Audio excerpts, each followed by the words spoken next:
where he gives his theories about the case. The defendant's lawyer does not have to make an opening statement, but she may make an opening statement or after the prosecutor makes an opening statement, or she may wait until later. These statements are not evidence. They're only meant to help you understand how each side views the case. Next, the prosecutor presents his evidence.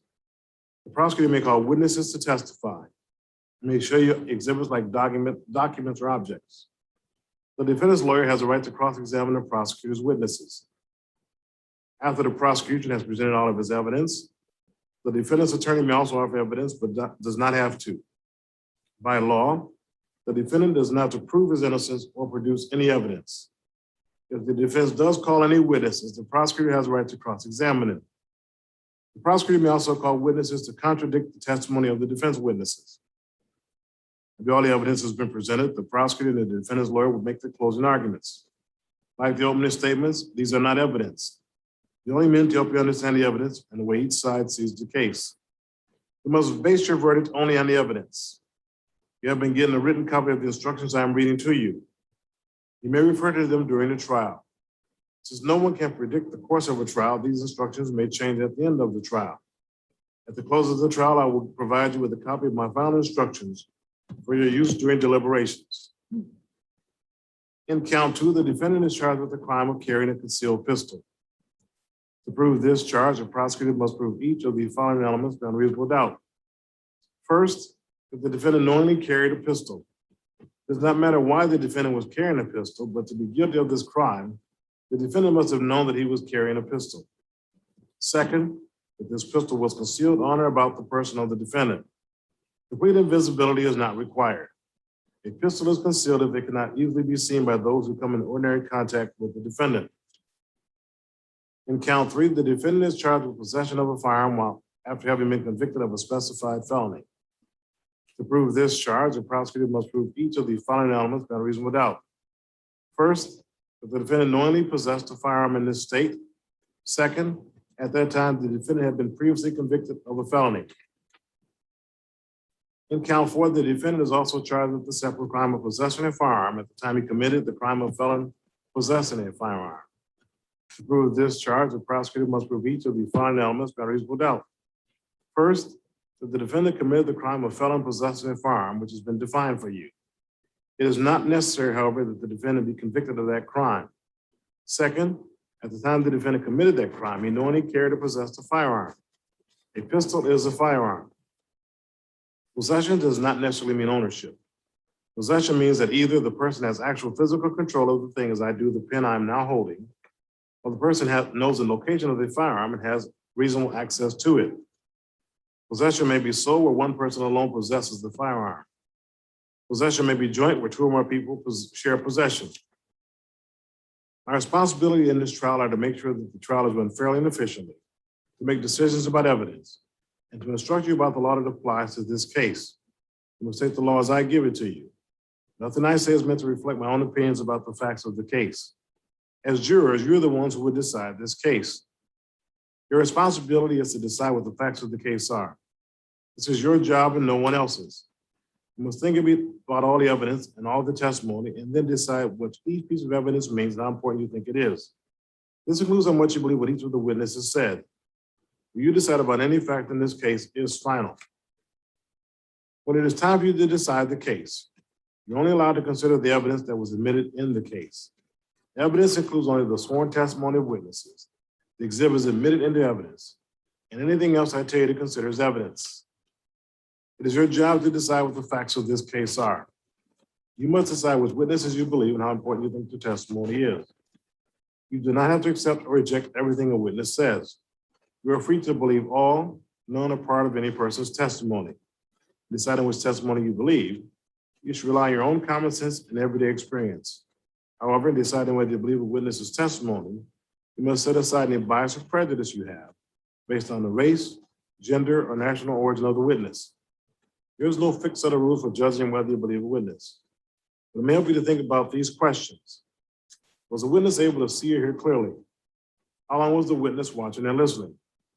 Was there anything else going on that might have distracted the witness? Does the witness seem to have a good memory? How does the witness look and act while testifying? Does the witness seem to be making an honest effort to tell the truth? Does the witness seem to evade the questions or argue with the lawyers? Does the witness's age and maturity affect how you judge his or her testimony? Does the witness have any bias or prejudice or any special personal interest in how this case is decided?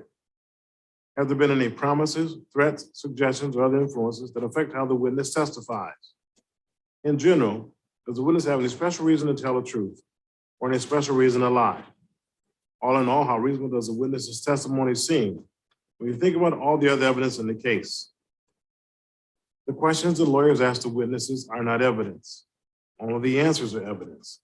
You should not think that something is true just because one of the parties asks questions that assume or suggest that it is. I may ask some of the witnesses questions myself. These questions are not meant to reflect my opinion about the evidence. If I ask questions, my only reason for doing so will be to ask about things that may not have been fully explored. During the trial, the lawyers may object to certain questions or statements made by the other lawyers or witnesses. I will rule on these objections according to the law. My ruling is for or against one side or the other, and I'm meant to reflect my opinion about the facts of the case. Sometimes the lawyers and I will have discussions out of your hearing. Also, while you're in the jury room, I may have to take care of other matters that have nothing to do with this case. Pay no attention to these interruptions. You must not discuss the case with anyone, including your family or friends. You must not even discuss it with the other jurors until the time comes for you to decide the case. When it is time for you to decide the case, I will send you to the jury room for that purpose. Then you should discuss the case among yourselves, but only in the jury room, only when all the jurors are there. When the trial is over, you may, if you wish, discuss the case with anyone. If I call for recess during the trial, I'll either send you back to the jury room or allow you to leave the courtroom on your own and go about your business. You must not discuss the case with anyone or let anyone discuss it with you or in your presence. If someone tries to do that, tell him or her to stop and explain as a juror you are not allowed to discuss the case. If he or she continues, leave and report the incident to me as soon as you return to court. You must not talk to the defendant, the lawyers, or the witnesses about anything at all, even if it has nothing to do with the case. It's very important that you only get information about the case in court. We act as a jury when the defendant, the lawyers, and I are all here. During the trial, do not read, listen to, or watch any news reports about the case. Under the law, the evidence you consider to decide the case must meet certain standards. For example, witnesses must swear to tell the truth, and the parties must be able to cross-examine them. Because news reports do not have to meet these standards, it could give you incorrect or misleading information that might unfairly favor one side. So to be fair to both sides, you must follow this instruction. The restrictions I'm about to describe are meant to ensure that the parties get a fair trial. In our judicial system, it is crucial that jurors are not influenced by anything or anyone outside the courtroom. Now that many jurors have easy access to information through handheld devices and other technology, jurors may be tempted to use these devices to learn more about some aspect of the case. But if a juror were to do this, it would harm the parties. The parties would have no way of knowing that a juror has gotten outside information, but have no chance to object if that information was false, untrustworthy, or irrelevant. Remember, no matter how careful and conscientious news reporters, family members, friends, and other people outside the courtroom may be, information about the case from television, radio, the internet, and social media will inevitably be incomplete and could be incorrect. Please bear these things in mind as I read the following instructions. These restrictions apply from this moment until I discharge you from jury service. You must decide the case based solely on the evidence you see and hear in this courtroom. You must not consider information that comes from anywhere else. This means that during the trial, you must not read, watch, or listen to news reports about the case, whether in newspapers, on television, on the radio, or on the internet. You also must not research any aspect of the case during the trial. This means research using a cellular phone, computer, or other electronic device to search the internet, as well as research with traditional sources like dictionaries, reference manuals, newspapers, or magazines. You must not investigate the case on your own or conclude any experiments concerning the case, including investigation or experiments using the internet, computers, cellular phones, or other electronic devices. You must not visit the scene of any event at issue in this trial. If it is necessary for you to view or visit the scene, court staff will take you there as a group under court supervision. You must not consider as evidence any personal knowledge you have of the scene. For your deliberations, you must not discuss this case with anyone, even your fellow jurors. After you begin deliberations, you discuss the case with your fellow jurors, but you still must not discuss the case with anyone else until I discharge you from jury service. Until I've discharged you from your jury service, you must not share any information about the case by any means, including cellular phones or social media. If you discover that a juror has violated my instructions, report it to my law clerk. You may take notes during the trial if you wish, but of course you don't have to. If you do take notes, you should be careful that it does not distract you from paying attention to all the evidence. When you go to the jury room to decide your verdict, you may use your notes to help you remember what happened in the courtroom. If you take notes, do not let anyone except the other jurors see them during deliberations. You must turn them over to my law clerk during recesses. Your notes will not be examined by anyone, and when your jury service concludes, your notes will be collected and destroyed. You can see we've chosen a jury of 14. After you've heard all the evidence and my instructions, you will draw lots to decide which 2 of you will be dismissed in order to form a jury of 12. Possible penalties should not influence your decision. It's the duty of the judge to fix the penalty within the limits provided by law. I may give you more instructions during the trial. And at the end of the trial, I will give you detailed instructions about the law in this case. You should consider all my instructions as a connected series. Taken all together, they are the law you must follow. After all evidence has been presented and the lawyers have given their arguments, I will give you detailed instructions about the rules of law that apply to this case. Then you will go to the jury room to decide on your verdict. A verdict must be unanimous. That means that every juror must agree on it, and it must reflect the individual decision of each juror. It's important for you to keep an open mind and not make a decision about anything in the case until you go to the jury room to decide the case.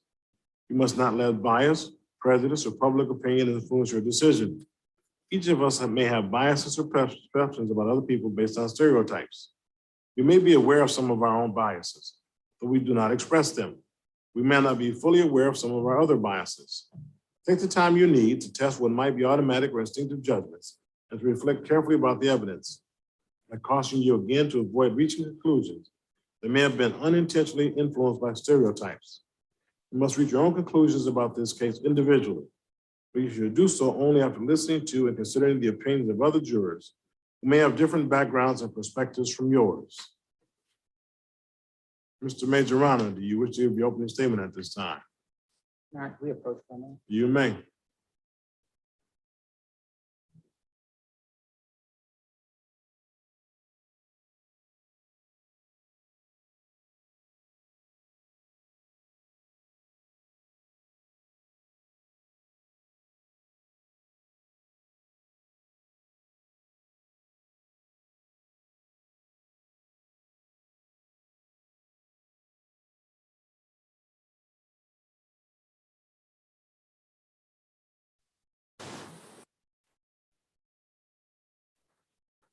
Mr. Majorana, you may proceed with your opening statement. Thank you, Aaron.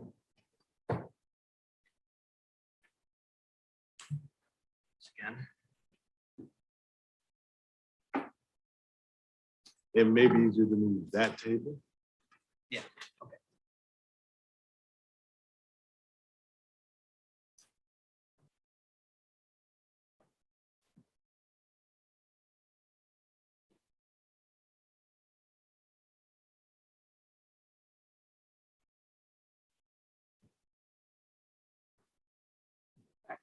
May it please the court, ladies and gentlemen of the jury, again, thank you for being here today.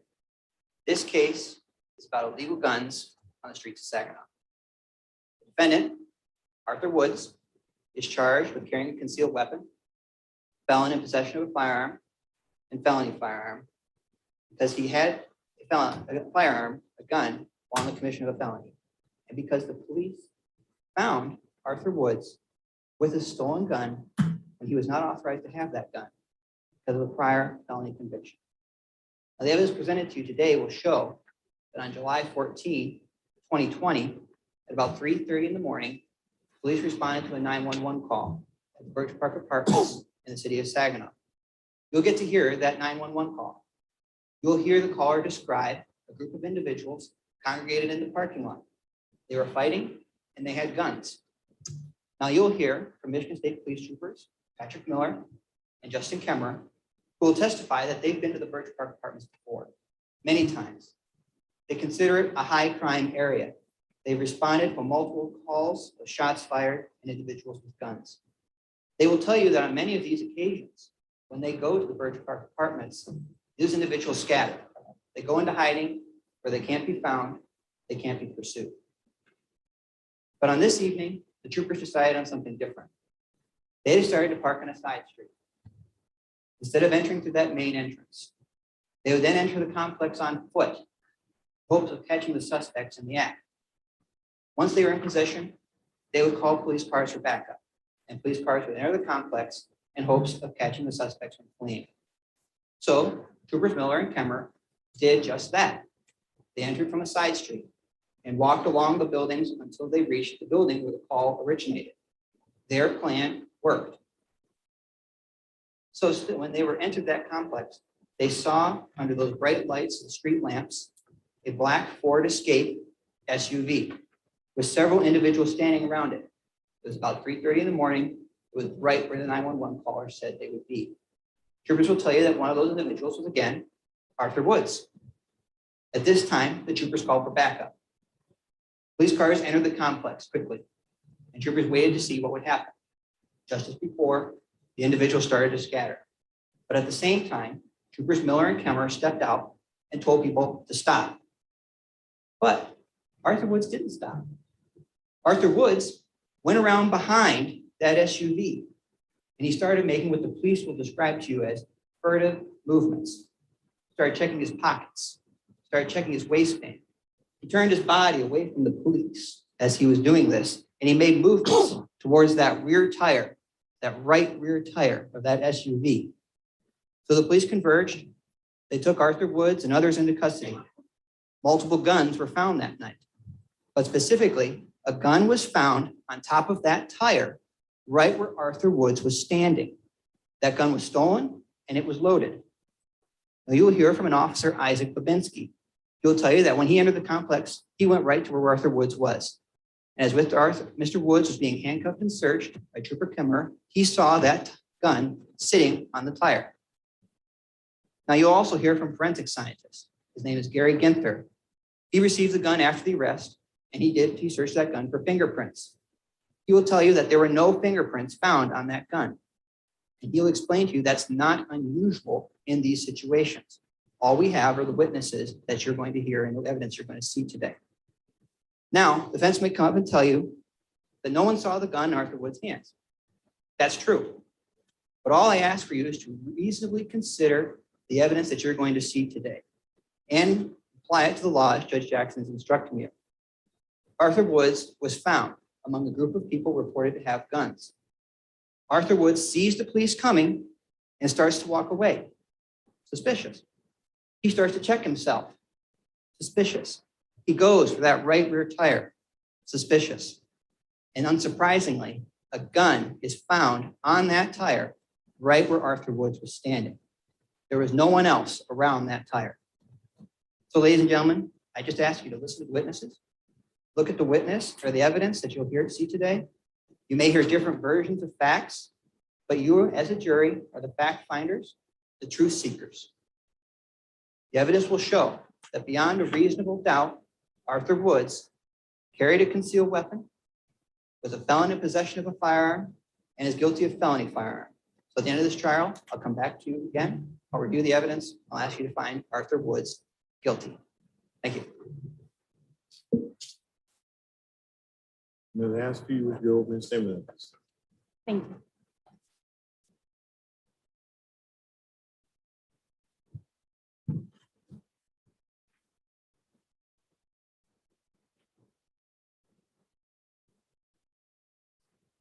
We expect that the police will properly investigate, be thorough, and to be fair.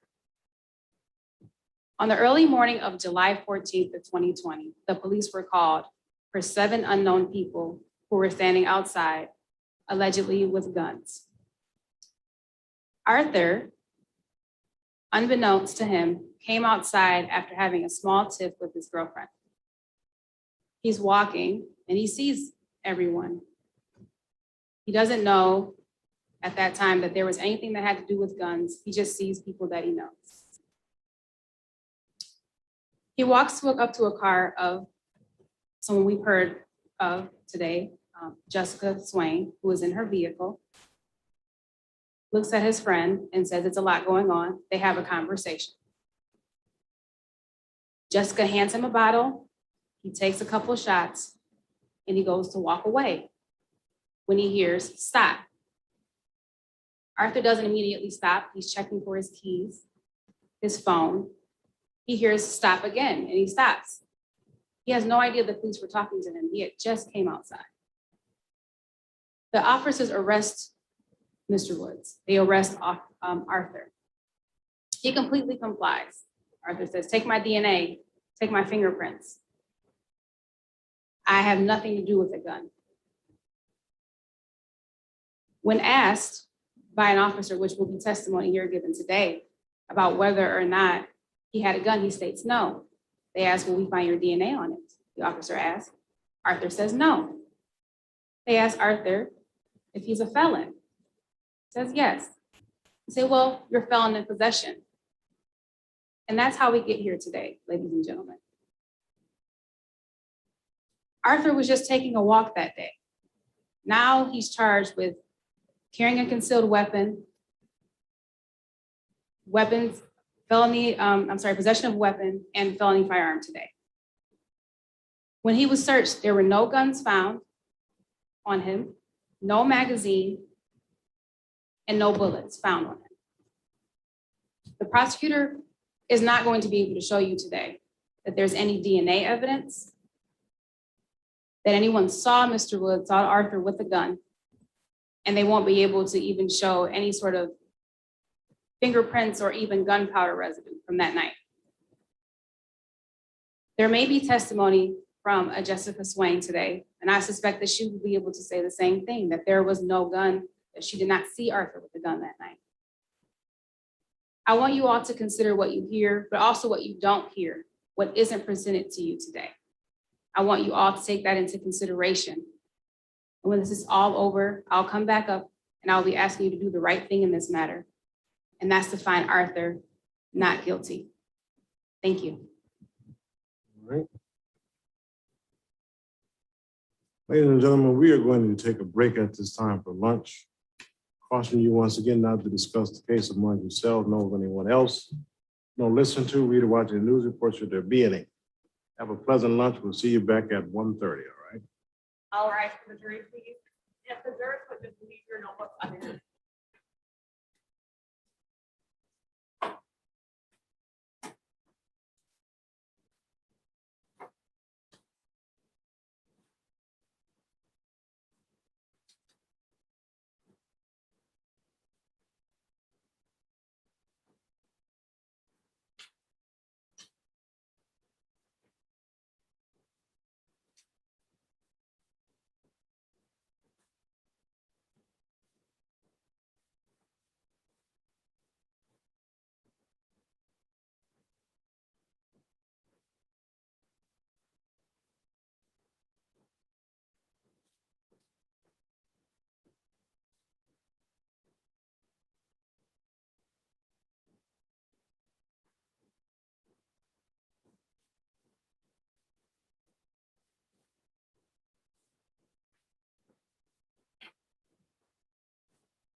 You may be seated. Records reflect the jury is not present. Anything for the record, Mr. Majorano? No, Your Honor. Ms. Askey? No, Your Honor, thank you. Mr. Majorano, you have how many witnesses you intend to produce, and are they all ready to go after lunch? They are, Your Honor, 4. Okay. All right, we'll take a recess until 1:30. Thank you both.